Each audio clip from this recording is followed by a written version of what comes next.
our faith, our religion isn't a philosophy. We believe this and we live this because it's true. It's not just, oh, you believe in that and I believe in this and this is just my subscription of the way I believe afterlife works. This is true. It strikes at the very core of who you are. God created your heart. God created your bodies. God created love. And it's only going to work if you do it God's way. And if you're trying to find love and you're trying to be fulfilled in relationships, it is only going to work if you do it God's way. You can try, and many people have tried to use their sexuality in their own way, try to make their relationship work on their own way, and try to force it, and it never works. So if God designed you, He designed your heart to work a certain way, He designed your sexuality to be a certain way, and when we don't follow it, things break. It's very similar to if we have an automobile and whoever designed the automobile designs the automobile to run on a certain type of fuel. And if you begin to put things in the fuel tank that are not the fuel that was designed for it, it is absolutely not going to work. There is a reason why there's so much divorce. There is a reason why there's so many broken families. And the number one reason for that is sin. It's disorder. It's disordered actions. And they primarily have to do with your sexuality. What it means to be a man, what it means to be a woman. There are core identities that go along with these because they're built into our very bodies. So understanding your sexuality is critically important for understanding your spirituality. And maybe you know people, maybe you have friends who fall in love with somebody and then they get into a relationship, and the moment that they become sexually physical in any way, shape, or form, that's when the relationship begins to focus only on the sex and their entire relationship begins to fall apart and the love breaks apart. And then there's heartache, and then there's manipulation, and then there's all of these feelings that go along with that, and it's very disordered. And you might say, why? I really like this person. Where did it go wrong? It went wrong when you stopped following God's plan for you. And the problem is, we're tempted in three ways. We're tempted by the world. Every time you turn on the television, you see sex outside of marriage. On many sitcoms, you see people hooking up, and you never see the consequences of those actions. You never see the heartache. You never see the pregnancy. You never see the abortion. You never see all of the fatherless children. They never show that consequence. So we see that in the world, where sex is treated as something you just do and as an expression of your freedom, even though people who do that are actually enslaved. And we know this from our own experience, some of us. We're tempted from our own flesh. We have concupiscence. We have a disordered desire for sex. We have disordered attractions. Some people think, well, once I become married, these disordered attractions will go away. It's not true. Some people think, and maybe you've experienced this yourself, whenever you're tempted to commit solitary sin, or if you're ever tempted to look at pornography, you think, well, if I just look at it this one time, I'll feel better. And what happens afterwards, you don't feel better. Your heart breaks. You feel guilty inside, and you feel like a slave. On top of that, we are tempted from the devil. The devil, because he hates your humanity, he hates that you're made in the image and likeness of God, he will tempt you through your sexuality. I did not grow up in the Catholic faith. I grew up in the world. In college, I began to understand some of these quotes by Pope John Paul II, and I started to read about his theology of the body. So one quote, for example, at their root, disputes about sexual morality are disputes about the very meaning of life. So to have an argument, to have a question about your sex is really to ask a question about what is the meaning of life. So if somebody asks you, why is sex so important? Why do you Catholics get so hung up on sex?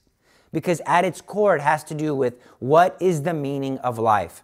If human life is sacred, and I think that most people will agree that human life is special, that we shouldn't go around killing each other, that we should respect each other, that we should have the highest dignity for one another. If that's true, we have to ask why. We would say that we're made in the image and likeness of God. Other people believe it, but they don't want to bring the word God into it. But if it's true that human life is special, that means the sex that makes that human life is special. If I can treat sex like it's just a commodity that I can do for fun and it's not that important, you're making too big of a deal about it. That means I'm saying that human life isn't sacred. There is only one natural way to make children. That is having sex. Children don't just pop out of thin air. If we're all alive here, naturally speaking, now we're getting into perverse scientific experiments, but naturally speaking, babies will not come into this world unless you do the act of baby making. The two go hand in hand. Yes, sex is unitive, but it's also procreative. That's the very essence of what the thing is. Your sexual organs, although they're pleasurable, they're for sexual purposes and reproductive. So at their core, questions about sexual morality are questions about the very meaning of what it means to be a human. Sex is sacred, human life is sacred, both have to be respected. When something is very powerful, you have to be careful with it. We have to respect it and we have to understand its boundaries and use it properly because it's also very beautiful. Human life is very beautiful, and so therefore also sex is very beautiful.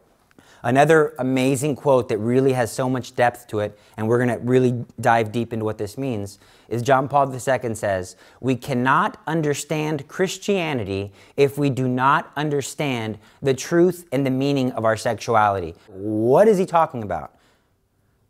We cannot understand Christianity if we don't understand the truth and the meaning of our sexuality. Sex is so important that we cannot understand who Jesus is. We cannot understand who God the Father is. We cannot understand the Eucharist unless we understand what sex is all about. Wow, that's very important. That's why we saved it for last.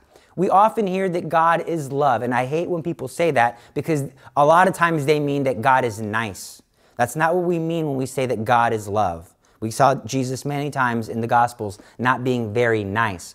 We also hear that we're made in the image and likeness of God. I have a special dignity inside of my soul. I have a special longing for greatness. That's true, but it also means something else when we say that God is love and I'm made in the image and likeness of God. So first, what does it mean that God is love? In order for there to be true love, you have to have more than one person. You can't just have a person who loves and there's nobody there to receive that love, and not only receive that love, but give that love back. So God is a life-giving communion of persons. When I explain this, you have to understand that, remember, God is not physical. This is not a sexual relationship that I'm discussing here. God the Father is pure love. That pure love has to pour itself out onto another person. And that other person has to receive that and reciprocate that. In this case, the person of God the Father loves completely, and the person who receives that is the person of God the Son, the Logos, receives that love, and he gives himself back to God the Father completely without holding anything back. This love is free.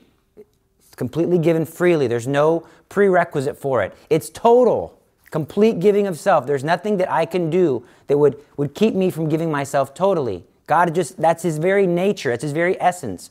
It is faithful. You can rely upon this. You can count on this. And it is fruitful. It's life-giving. In fact, it's so life-giving, this eternal exchange of love between the Father and the Son, it's a third person. The love that exists between the two is a third person, and that's the Holy Spirit. This is critically important for you to understand. You cannot understand your entire life unless you grasp this first, who God is. So God the Father is pure love, giving Himself completely to God the Son. God the Son is receiving that, completely giving Himself back to the Father. And this love that is exchanged is an actual third person, the Holy Spirit. Now, if God was going to take human flesh, that means everything that Jesus did would have to reflect this free, total, faithful, and fruitful love. Jesus gives Himself freely on the cross. He gives Himself totally. He doesn't hold back His flesh. He doesn't withhold His blood. He even gives His entire heart. His heart is pierced, and blood and water, everything that's left in His heart comes flowing out. It's a complete, total gift of love. It's faithful to the very end. You can always count on the love of Jesus. He's never going to rescind that love from you. And it's fruitful. It gives life. So, how else does Jesus give us life? Again, if Jesus is really present in the Eucharist, it's the same thing. It is at the core of who He is to be a complete free gift of self. Anybody can receive Holy Communion, provided that you believe what's actually happening. So it's a free gift. It's a total gift. In the Eucharist, He gives Himself to you totally, fully, body, blood, soul, and divinity, all, whole and entire. He will always be available to you in the Eucharist, and that Eucharistic giving gives you new life. Just as a man and a woman can come together in the sacrament of holy matrimony, the man gives his body completely to the woman receives that love and gives it back completely, and the two become one flesh. That same thing is happening in Holy Communion at a much deeper level. So again, God the Father is the complete gift of self. God the Son receives that gift and gives himself back completely. And this love that exists between the two is a third person. It's a life-giving communion of persons. Again, this is critically important to understand who God is. He is a free, total, faithful, and fruitful gift of love. Divine, truly divine. Now, this is very important. Why? Because this is at the core of who you are. God the Father, when he created Adam, he breathed his spirit into him. That means your soul, the very thing that animates your body, is this image. We have this longing in our hearts to give ourselves completely to another person. We also have this built into our body. So it's not just in my soul that I want to give myself fully to another person. It's also in my body. If you were to look at your own sexual anatomy and the anatomy of a woman, a male anatomy is meant to be given completely to a female. The female's body is built to receive that fully. And your heart longs for that, and that's a good thing. Adam, when he was created, after he received the Spirit of God, he had this desire to give himself fully to another person. And God brought forth all the animals, and Adam named them all. And then afterwards, God created woman out of his side, and what did Adam say? He said, at last, this one is bone of my bone and flesh of my flesh. Meaning that he sees her, he didn't even talk to her, he just knew that she was different and that he could give his body completely to her and she could give herself back completely to him. No matter what your attractions are, no matter what philosophy you have, it's undeniable that the sexual organs and the sexual anatomy of a male line up with the sexual anatomy of a female. That's undeniable. And guess what happens? Just as God the Father can give himself completely to the Son gives himself back completely to the Father, and that third person is alive, that love is alive, so too the love between a man and a woman brings about new life. So I'm made in the image and likeness of God. It's put into my soul and into my very body. So it's not that God is a sexual creature, but that God made it so that we most powerfully are united to him in the creation of new life. When a man gives himself completely to a woman receives that, not only in the heart, but also in the body, gives herself back, and that is how a child is made. And that happens, and it should happen, when it is free, when it is total, when it is faithful, when it is fruitful. This visualization of the male anatomy and the female anatomy is what we call the nuptial meaning of the body. The human body was meant for one male and one female to give themselves completely to one another at one time, totally, faithfully, freely, and openly, and that's when they most perfectly mirror the Trinity. This is important, very important, because now we have to ask, what is the nature and the meaning of marriage? When you get married, if you get married, this is a very important distinction, if you get married, you go to the altar, one of the first questions that the priest asks, have you come here freely? And hopefully you'll say, yes, I've come here freely without any coercion. Do you promise to be faithful to this person until death, for better or for worse, in sickness and in health, till death do you part, so help you God? So the priest is asking, are you willing to do this freely, totally, faithfully? And he also asks earlier, I kind of skip around, then the words change a little bit. He says, are you open to children and raising them in the church with the teaching of Jesus Christ? So in order to be married, you have to mirror this free, total, faithful, and openness to life. Doesn't mean that you're going to have children. The possibility, it has to be there. So even if you're infertile, people say, well, I'm infertile. Does that mean I can't get married? No. Doesn't mean that. Are you open to it? Would you welcome children? And if the answer is yes, I come here freely. I'm open to children. I'm willing to raise them in the faith. I promise to be faithful in sickness and in health till death do us part, so help me God. After that, the priest says the words, okay, husband and wife. But guess what? Those are words and vows, and they're very important. But if I wanted to, at that point, I could still say, change my mind. Change my mind. I was wrong. And I could still get the marriage dissolved. It doesn't become indissoluble. It doesn't become indissoluble until you actually do it. Until a man and a woman, after their vows are made, give their bodies freely, totally, faithfully, and open to life. So it's not until they actually have sexual intercourse that their marriage is now made indissoluble. So that is the nuptial meaning of the body. The sacrament of holy matrimony is ratified, is made indissoluble with the sexual act. That's how important sex is, that it is the sign of the marriage. You say you're married, okay, then this is what you should do. And every time you have sex, you are renewing your marital vows. Every time you get together with your spouse, you're saying, I give myself to you fully. I give myself to you faithfully, for better or for worse, in sickness and in health, uglier or not so ugly, fat or not so fat, balding or not balding, with one tooth or with many teeth.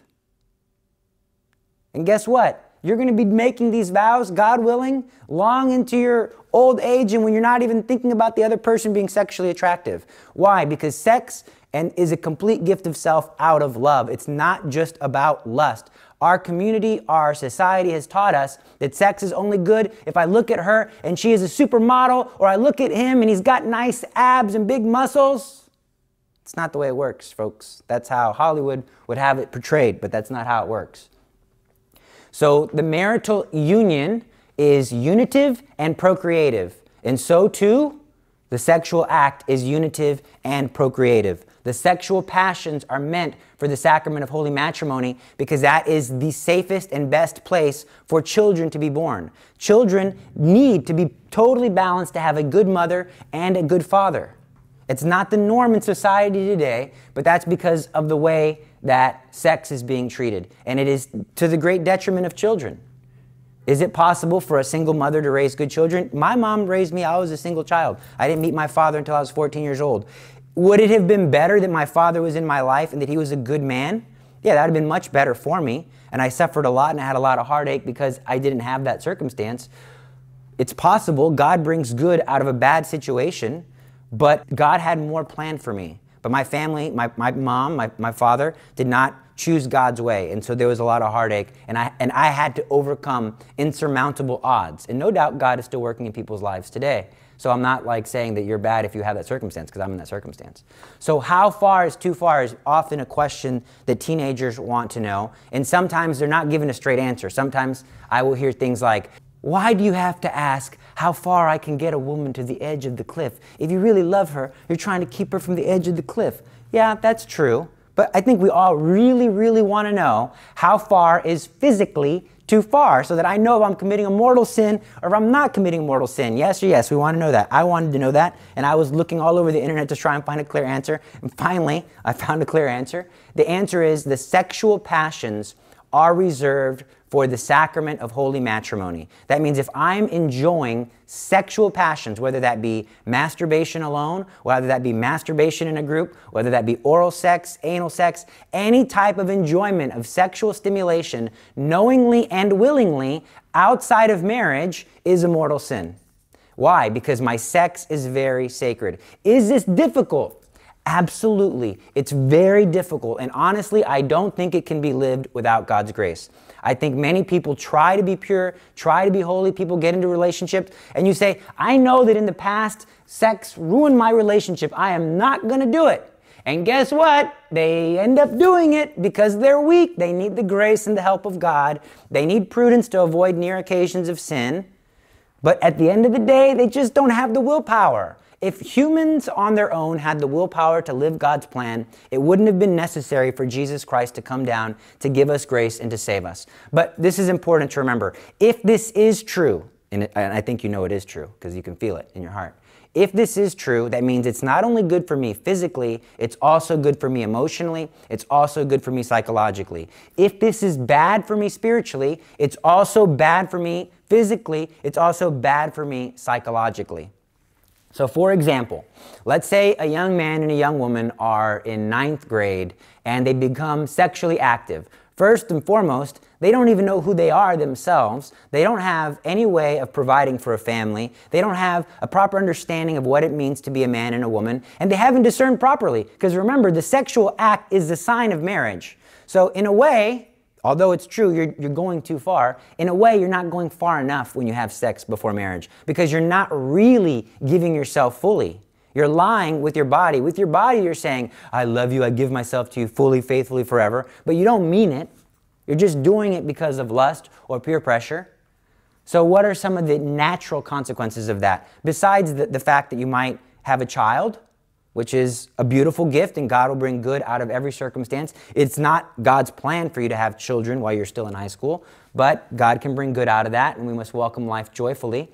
Other consequences would be, in addition to sexually transmitted diseases, but that's not my point here, is that every time that there's sexual activity, there's chemicals in the brain that are released, oxytocin and dopamine. Dopamine makes you feel euphoric. It feels so good. That's that pleasure you get. Oh, wow, sex is so enjoyable.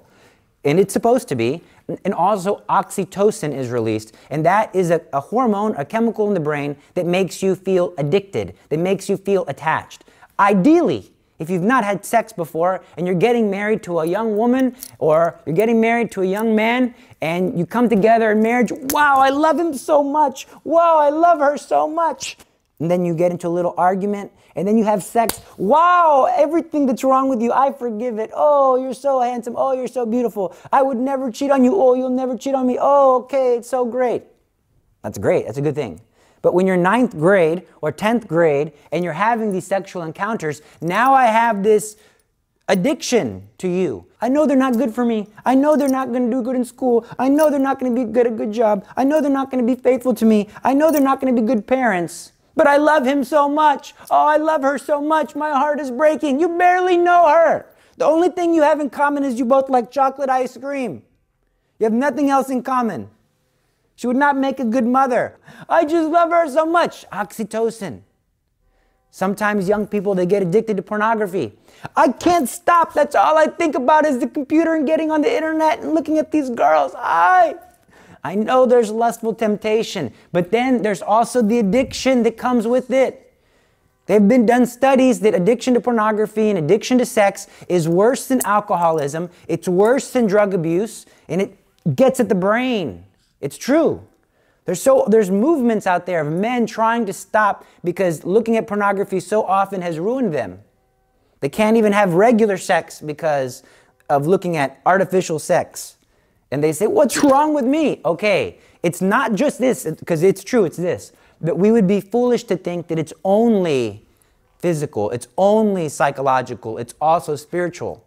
The devil will get involved and he will help you to make you more addicted because he has access to the memory. He has access to all of those pornographic images you've watched. He has access to the heartstrings. Oh, you'll be alone if you dump this person. Oh, this and this. And all of this will be mixed up. And at the core of this, what happens? Now we live in a culture where people are measured only by their value. So, oh, you no longer have dignity because you no longer have a purpose for me because I do not find you sexually attractive anymore. I can use you and toss you aside. And now we live in a culture that has more human trafficking than we can imagine. There's so much human trafficking. Why? Because these people don't have dignity. Why? Because they're only used for sex. And because sex isn't sacred, their human life isn't sacred. Abortion is so rampant by the millions every single year. Why? One, it starts off because somebody had sex when they shouldn't have, if they're not able to be open to children. And on top of that, now I view their life as worthless because my sex was also worthless. Very important. It all ties together. It does. Is it hard to live? Yes. So the culture says that sex outside of marriage is good. Masturbation is normal. It's natural. It feels good. With masturbation, you can imagine having sex with anybody you want, and that's healthy. What happens is it breaks the soul, it breaks the body, it breaks the mind, and it damages true, authentic love. It's training you in infidelity to your future spouse. So if you're already having sex outside of marriage, when you get married, what makes you think you will stop having sex outside of marriage? If sex isn't sacred before, what makes you think that all of a sudden now it will be more sacred? Again, remember, this is God's plan. God's plan for how you love, God's plan for your sexuality, also God's plan when it comes to having children. Yes, this is difficult. These are life-changing decisions, but that's why hopefully you get married to somebody that you love and that you know very well. Another lie that the culture says is, you must use contraception. It's normal to use artificial contraception. In fact, many high school girls, by the time they're 16 years old, their gynecologists, their doctors already pushing on them artificial contraception. They're pushing on them birth control pills. They're pushing on them implants that release all these hormones and chemicals inside of their body. They're pushing on them all forms of different sterilization. So in this class, we're only going to focus on artificial hormonal contraception that can come in the form of a birth control pill, that can come in the form of an implant they put inside the woman's body, and it slowly releases these chemicals over time. What is being released? Artificial estrogen and synthetic progesterone. Why is this important? So we need to briefly look at how does the female fertility system normally, ordinarily work. Every month, so just in case you're not aware, this is the uterus here. This is where the egg is released. These are fallopian tubes. Once a month, an egg will be released. And during this time is what we call high fertility. So a woman is only fertile for certain periods during the month. During that time, this uterine wall fills up with blood inside of here. Also, her cervix becomes soft and it goes up. You might not know what any of these things are. That's okay. Also, the cervical mucus becomes very slippery and very fertile and it's very hospitable to sperm. And also, a woman's body also begins to change. She begins to give off more pheromones and make her more sexually attractive to you, even though you might always find her attractive. She's more so during these fertile periods. Why? Because during these times, the body, especially once she's a mature woman, is trying to get pregnant. So during that time, when an egg is released, there'll be stretchy, fertile mucus, the cervix will be soft, and also this lining will be very thick with blood. The reason being, if sperm goes in, it can swim freely, meet the egg, and implant itself here in the uterine wall, and a baby is born.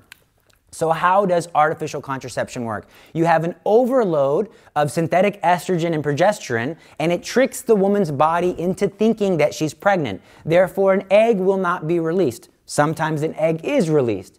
Another thing that changes is that a woman's cervical mucus becomes very tacky and also very acidic to hopefully, in their case, kill the sperm. But sometimes pregnancy still happens, but then also it causes this uterine wall to be very thin. So if that's the case, there's a new life here that meets and conception happens. It can't implant itself and grow inside of the woman's uterus. Therefore, it causes an abortion. So artificial contraception is also known as an abortifacient.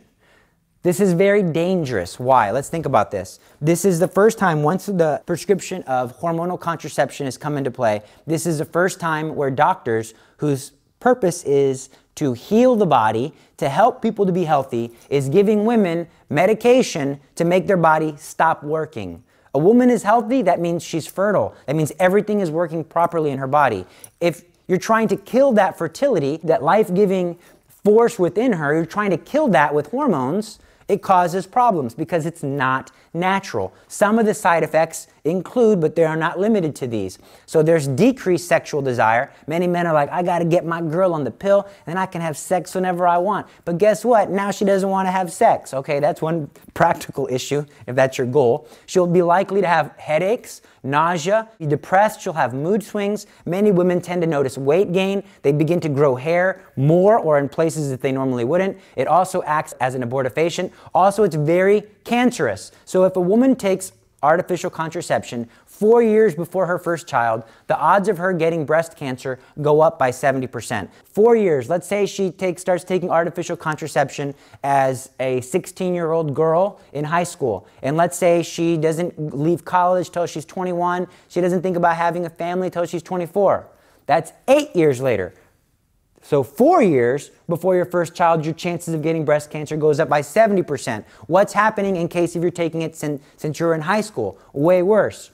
Also, if you're only taking this 1 year before your first child, your chances of getting breast cancer go up by 40%. So people are wondering, why is there so much breast cancer? Well, maybe it has to do with the drugs that you're putting into your body. Also, the odds of getting cervical cancer go up, the odds of stroke go up, heart attack go up. There's been many cases where young, healthy women, athletes, they're getting strokes and heart attacks and they're getting blood clots and they're like, why? Well, it just happened to be right after they got the implant of all these hormones inside of their body. Also, the divorce rate goes up by 50%. Again, because now my relationship is based on sex. Again, I said earlier that it's very important to discern who you're going to get married to very carefully. Because sometimes if your relationship is based on sex, and then you get married, and what happens is naturally you get used to this person over time, and your relationship is no longer based on sex, and you find out that you don't have that much in common after all. and you're trying to make it work. But now the husband has the habit of using his wife only for pleasure, and now the pleasure is not so much there anymore, and then the divorce rate is up 50%. Also, why infidelity? Because now the woman can cheat. Not that that's going to make her, but now how is the husband going to know if he goes to work and she goes somewhere else? Because now she has no fear of getting pregnant. Wow. Again, I mentioned the husband will begin to treat you like an object. Also, I've known many people who've taken artificial contraception and now they struggle with permanent infertility because this is messed up with their fertility cycle. They take these drugs and all of a sudden now they can't get pregnant. And it's because they were messing with this to begin with.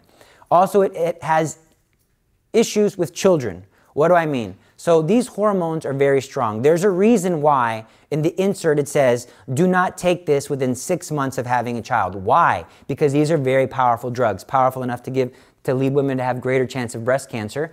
And so when you have this as an infant or you're inside of the womb and you're having these drugs, maybe the mom is still taking these drugs, she doesn't even know she's pregnant because pregnancy does happen. It's not that effective. It's like 96-point-something% effective, depending on which kind of drug you take.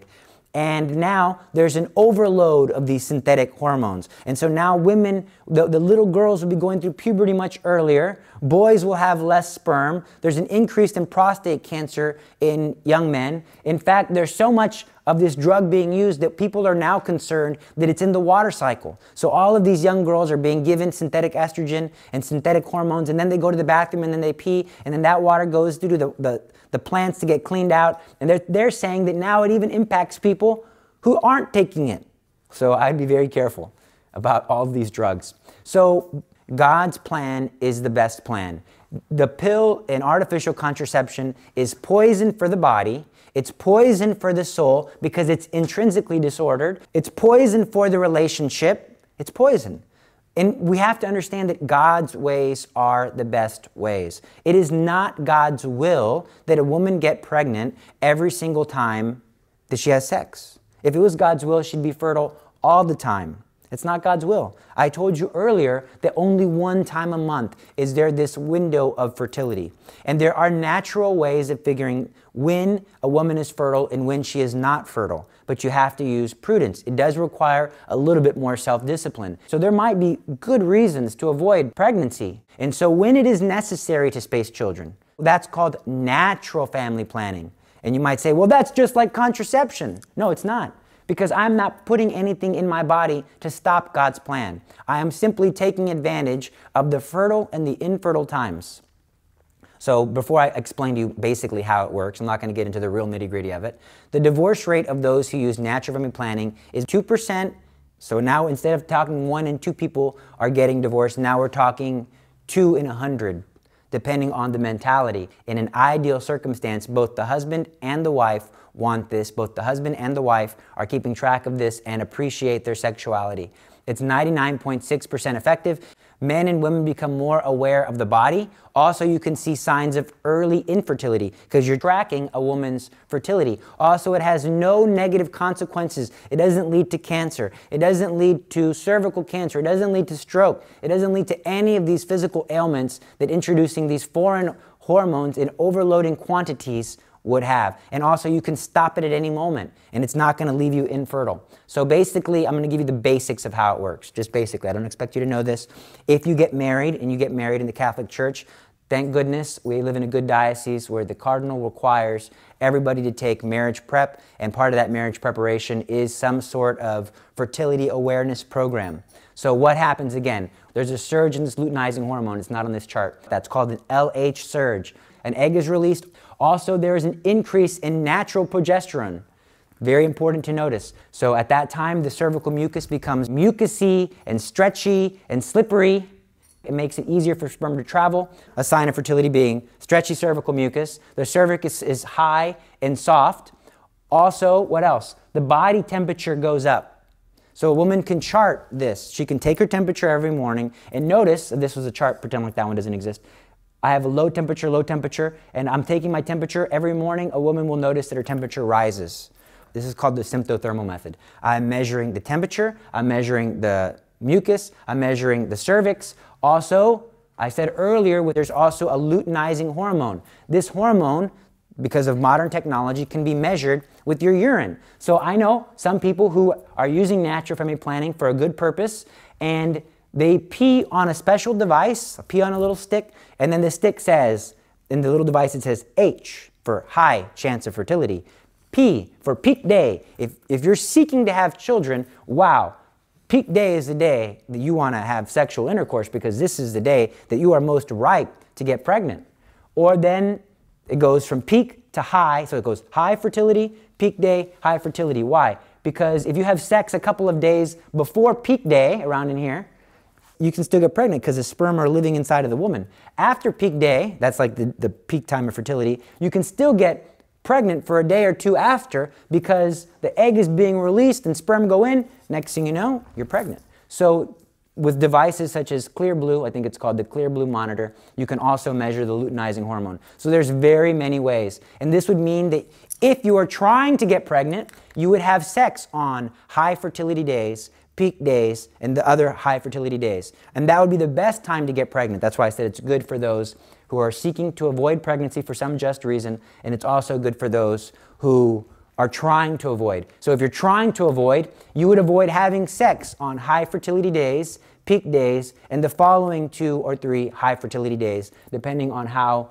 dire your circumstance was. But again, we have to remember that children are a blessing. Children are not a curse. The greatest joy that I have in my life is my children. The one thing that always consistently brings me joy is my children, because they are part of my relationship with God. God chose to bless my family with the participation in the life of the Trinity. It's such an amazing blessing. Can children be horrible? Yeah, sometimes, because they have free will. And a lot of times that coincides with horrible parents and brokenness and abuse. But they can also be very beautiful. They're carrying on our life's work, our life's mission. So we should never view children as a burden. You might meet somebody who has a child even in high school. You say, thank God for that. Praise the Lord that God can bring good out of your sin. Every human life is sacred. Every human life is beautiful. And I love my children. I love them. They bring me the greatest joy. Another lie that the culture tells is about divorce. This is very important. People will say the church is so rigid.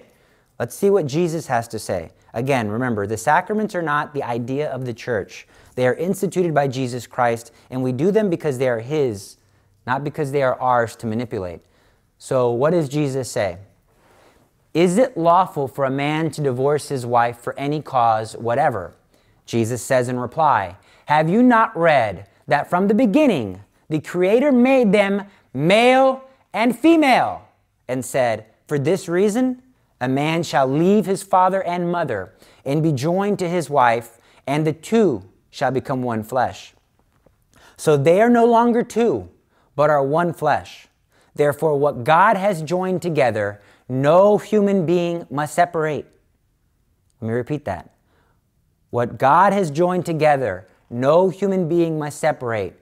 I say to you, whoever, this is important, divorces his wife, this is important, unless the marriage is unlawful, and marries another, commits adultery. Why did I say that was important?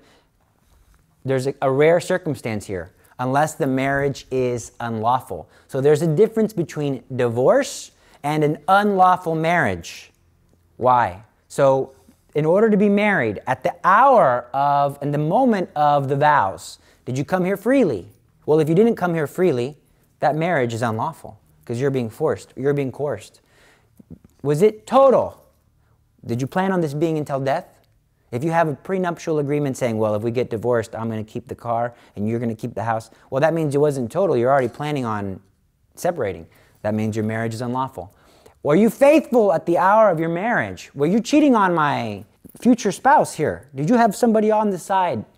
If so, then it's unlawful because you weren't being faithful and you had no intention of being faithful. Are you open to life? So did you say in your mind, I'm not going to have children. I'm going to use contraception. I don't want any kids. I'm not open to life. Well, then your marriage is unlawful.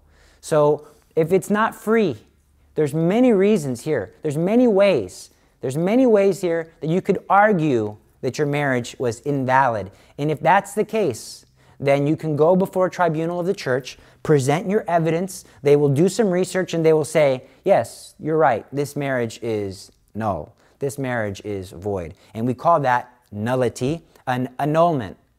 So maybe you have parents who are divorced, they're married and they're divorced. Maybe they should go back and look at the circumstances before their marriage and get an annulment before the church. And then that would free them to be married. Now, let me be very clear. Once you are married, you are married. So let's say you did this freely, you did this totally, faithfully, fruitful. You had every intention of being married till death. And then your husband, after the fact, becomes an alcoholic. Or your wife, after the fact, cheats on you. Was it a lawful marriage? Yes, it was. Did you promise in sickness and in health, for better or for worse, till death do you part? Yeah, I did. Okay, well, this is worse. Till death do you part.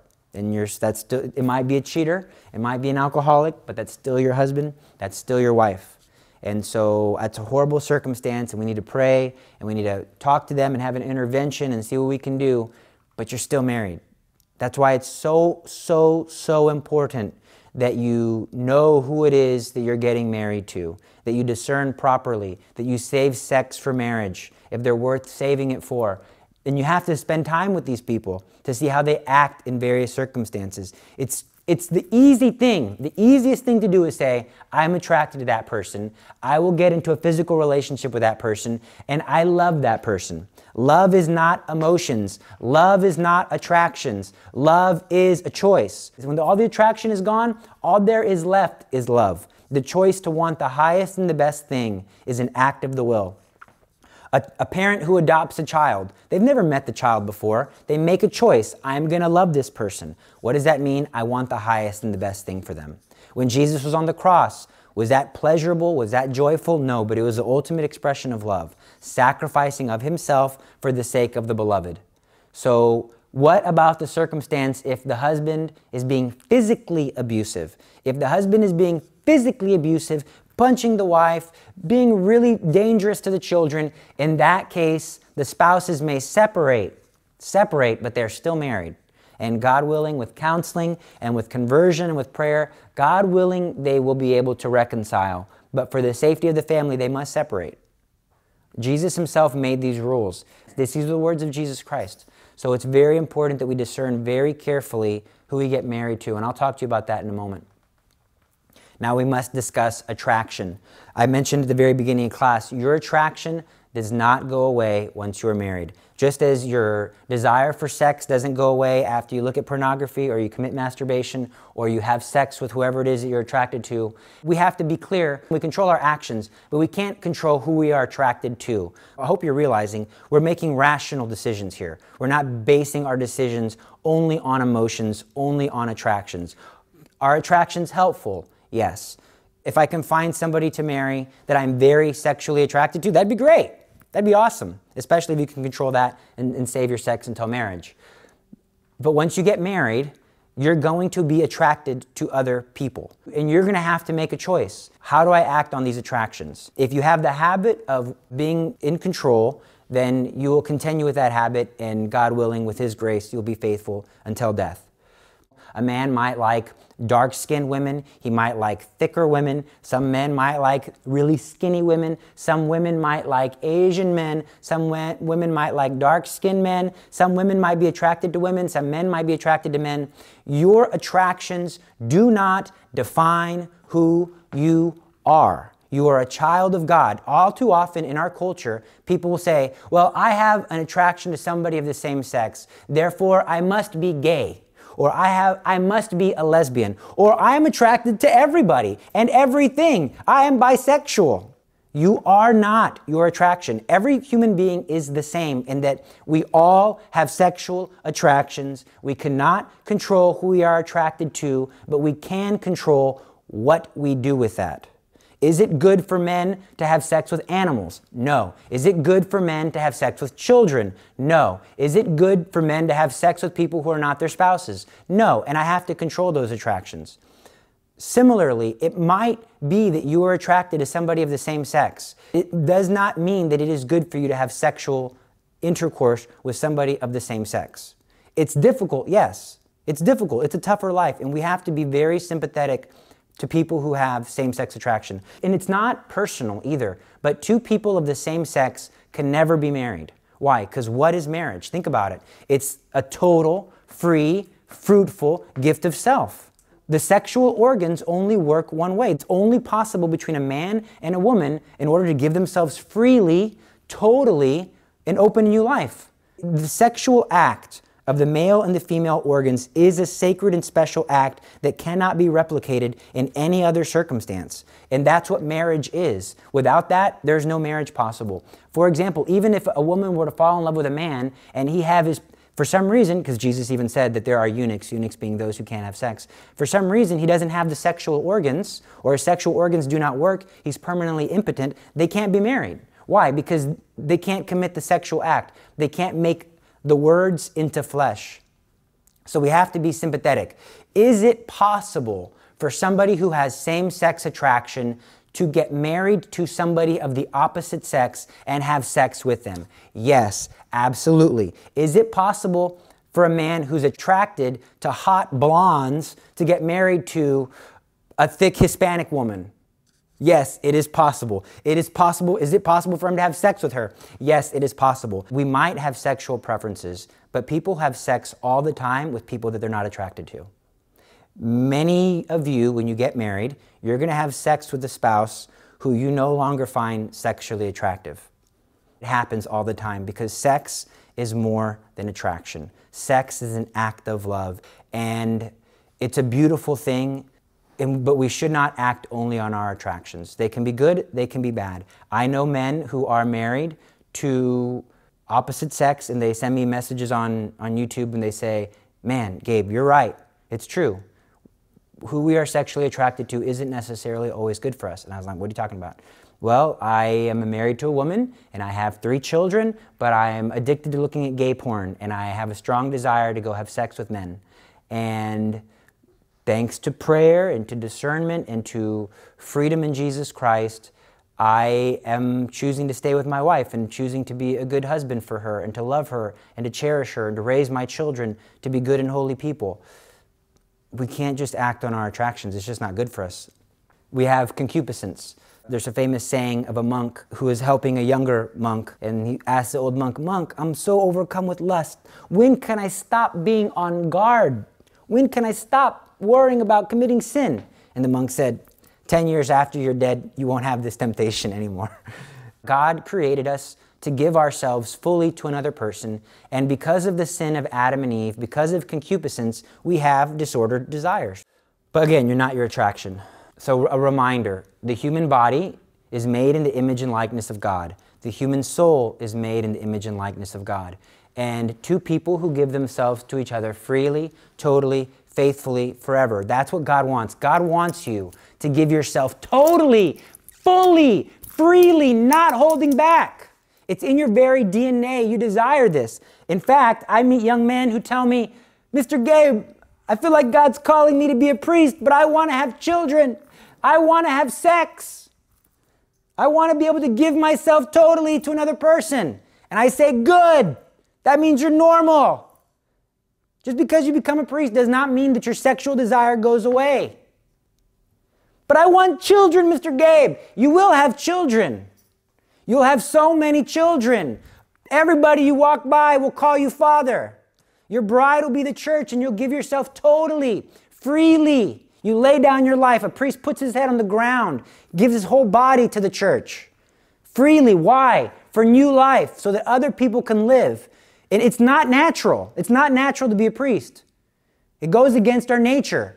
But in a way, it fulfills the nature, because our marriage is only a sign of what's going to happen in heaven. In heaven, it's going to be you and God, fully, totally united, just like in Holy Communion. And a priest is a sign. When we see him wearing his black cassock, it's a sign. The black means he's dead. He's single. Why? Because there is a spouse for all of us waiting in the next life. Is it difficult? Yes. But in the Eucharist, he gives himself back to us, and he fulfills us, and he gives us grace, and he gives us strength. And so we're all called to chastity. We're all called to sanctity. We're all called to purity. The only time you can have sex is in the sacrament of holy matrimony. Whether you're priest, whether you're gay, whether you're straight, whether you're bi, sex is sacred and it has to be respected within a very narrow set of bounds. And it's that set of bounds which mirrors the Holy Trinity. So sex is sacred and sex is special. And the reality is most people are confused. The majority of people are broken. I've not met a single person who has not been broken because of our pornified culture. Even people who come from good families are exposed to pornography, are dealing and struggling with their sexuality, with their purity. Nobody is alone in this. But just because you struggle, that's not who you are. You're a child of God, and never forget that. Never say, I'm too addicted to pornography, I'm too addicted to this, I'm too addicted to that, I just quit. Because when you quit, you lose. When you quit, you turn your heart away from God, and then you become vicious. All right, picking a good spouse so that we can come at this a little bit rationally. Attraction does play a role, but again, attraction can be dangerous because we're only going off our passions. So we need to come up with a list of things that we would consider non-negotiable when you're looking for a good spouse. First and foremost, I recommend that you don't date until 2 years before you're ready to get married. Yeah, I know it's difficult. Why though? Because what's going to happen? You're going to make a lot of mistakes. Maybe 1 in 100 people meet their future, the person of their dreams in high school. Very rare. Most people meet other broken young people in high school, do things sexually, and then they regret it. And if they get married, they realize later that they were immature and they didn't know what they were doing, and then they get divorced, and then they break a bond between God and a sacred covenant that's supposed to happen. So I encourage you to wait 2 years before you're ready to get married. Why? So that you can come at this clear-headed, so that you can come at this and you can be at the right place in your life. You can already know what your job is going to be. You can already know how you're going to provide. And then you can be the picker. I will give you an analogy of my own life. I made many mistakes. Then when I realized all of this beauty and truth of God, I said, I don't need to be in any relationships because I'm not ready to get married. I'm not ready to have sex. I'm not ready for any of this. And then once I had that clarity in my mind, I was able to make a list. Who's good as a good spouse? Well, somebody who could enter into the marriage sacramentally, meaning that somebody who is willing to give themselves freely to me, somebody who does not believe in divorce, somebody who believes that this is until death, for better or for worse, in sickness and in health, somebody who's open to life, somebody who's willing to live the sexual teachings of the church. If they're not willing to do those things, cross them off the list. You're wasting your time. I don't care how attractive they are. Move on to the next person. Another end of marriage is the sanctity of the spouses. That means when you get married, it is your responsibility to get your wife to heaven. If you're a woman, it is your responsibility to get your husband to heaven. Goal number 2 is to get those children to heaven. If the person you are considering marrying or discerning marriage or dating, if they don't have those qualities, okay, you're beautiful, you're attractive, you're very sweet, you're very nice, you might cook good meatloaf, but guess what? More important than meatloaf is going to heaven. Heaven is forever. Hell is forever. Marriage is only until death. If I were you, this is what I did. I made a list of non-negotiables. That's the first question I asked. Are they willing to live the sexual teachings of the church? No? Okay, I'll never see you again because I need help living the sexual teachings of the church because I am weak. I can't be trying to live purity alone. I can't have somebody who's going to be taking artificial contraception because then my marriage is going to be invalid. Well, where do I meet these people? You meet them where good people hang out. You're not going to meet a holy girl in a nightclub or at a bar drinking alcohol. That's not where you're going to meet a good woman. You're going to meet a good woman at church. You're going to meet a good woman in the school library. So I made a list of non-negotiables, and I would see women at church afterwards. I'd be like, hey, can I get your number? And they'd be like, no. I was like, all right, see ya. Hey, want to get coffee and have a conversation? Coffee conversation with every girl that I was even semi-attracted to. We'd get coffee. I'd start asking her questions. I had my list. So how do you feel about contraception? Oh, I think it's cool. Oh, don't you know that it causes this, it causes that, causes that? Yeah, I don't care. All right, well, nice meeting you. See ya. Hey, how's it going? How do you feel about artificial contraception? What are your goals in life? What do you want people to say about you when you're dead? How many children do you want? What do you want to work? How do you feel about being poor? Because I knew I was going to be poor. And then, when you find somebody who has these qualities, these core values that you share, then you can be like, all right, let's get together again. Okay, I like you. Want to get together again? We are discerning. Have a list of things. When you see somebody you like, ask them out. Ask out a lot of people. When you're ready, I have here Catholic, same core values. Why? Because again, your faith is not a philosophy. Your faith is the truth. It's at the heart of who you are. So if you can find somebody who has all of the same core values, your life will be 1,000,000 times easier. You believe that when you commit a sin, you go to confession and God forgives you. So if you have a spouse that also believes that, who goes to confession regularly, your relationship will be much better. If you believe that Jesus is really present in the Eucharist and she believes that, that means that if that's at the core of who you are, and it should be because that's what you were made for, that means you share the core values, core beliefs. You know how this other person thinks. In a given circumstance, you know what tempts them, what strengthens them, and that makes your relationship 100 times better. Now, I will be honest. When I first met my wife, I had asked her out on one of these little coffee dates, and she wasn't Catholic. But she was open to the truth, and I made it very clear to her, I am not marrying a non-Catholic. And she was a Baptist, but then I asked her a lot of questions. And she was a very good Baptist, very good Baptist, and she found that being Baptist wasn't fulfilling, and that she was searching for the truth, and she knew that the truth was out there somewhere. So I was like, wow, so you're willing to change your life for the truth no matter what it is? She's like, absolutely. I was like, so if the Catholic Church was true, you would change your life to become a Catholic? She said, absolutely. And I was like, how do you feel about being poor? She said, I don't need money. Well, do you want to learn about Catholicism? She said, yes. I said, all right, well, we'll talk about it. I gave her some books about the Eucharist. We don't flirt to convert, but if they're open to the truth, and it could be God's will that you help bring somebody into the church. But again, you have to be upfront from the beginning. I want to live purity. I want to live chastity. I'm only going to marry a Catholic if we have the same core beliefs. If you believe these things and we get married, great. If you decide that you don't, very good, move on. Because the statistics show that when both parents live the Catholic faith and the man takes charge, the odds of the children becoming faithful Catholics are very high. But when only one parent, especially when it's only the mother, the odds of the children becoming very, very faithful is like 10%. So already you're failing in that responsibility of getting your children to heaven. Where else can you find them? I recommend, especially when you get older, finding a spouse on the internet. I have several friends who have met their spouse on the internet. And I saw your eyes got really big, like, whoa, what are you, crazy? Why? Again, your goal is to find somebody who has the same core values as you, and they might not live in Houston. So if they live in New York City, or they live in California, or they live in Wisconsin or Louisiana, how are you going to find them? You're just going to take a trip over there in an airplane? No. You make a profile. You say, this is what I want. If you don't like these qualities, see ya, keep moving. And maybe you'll find somebody that you're attracted to who shares all of these core values. And then you begin to talk. And then you say, you know what? I like you. Maybe we should meet. It becomes more practical.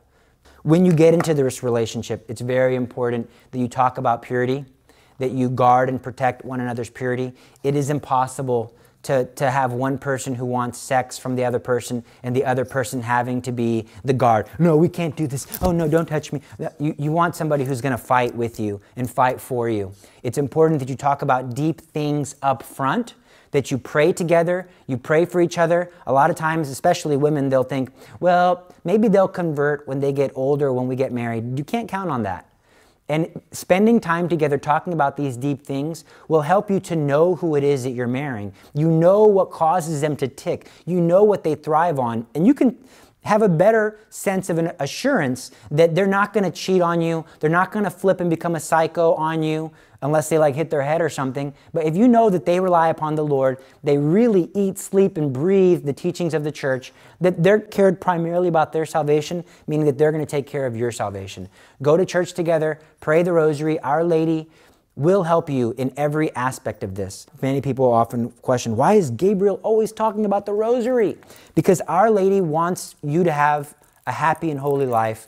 Our Lady wants you to have a beautiful spouse. Our Lady wants you to be pure. And by praying the rosary together, Mary will help to make it clear if this is the right person for you. If you're struggling with sexual addiction and looking at women as objects, then Mary will help you to see the true dignity, the true beauty of woman. If you're a woman and you're struggling with being too immodest, Our Lady will remind you of the true dignity and the true beauty of woman. I also encourage you to have a great devotion to St. Joseph, especially young men, so that we can be strong male role models.